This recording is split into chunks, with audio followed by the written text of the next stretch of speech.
Is our green-winged macaw bandit.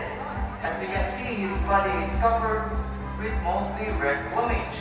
His wing and tail feathers are colored blue and green. Oh, he's big. So this macaw has a white naked face striped with small red feathers. Now bandit's scientific name is Arachnoropterus. Say hi to everyone, bandit. Hi. How about on this side? So green-winged macaws are also known as the gentle giants of the parrot family.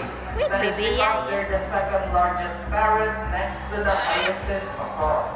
So over the world, muna sila ang second largest parrot.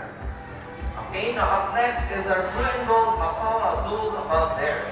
Now blue and gold macaw has a little shade of blue on their back and a solid shade of yellow on their belly and inner wings.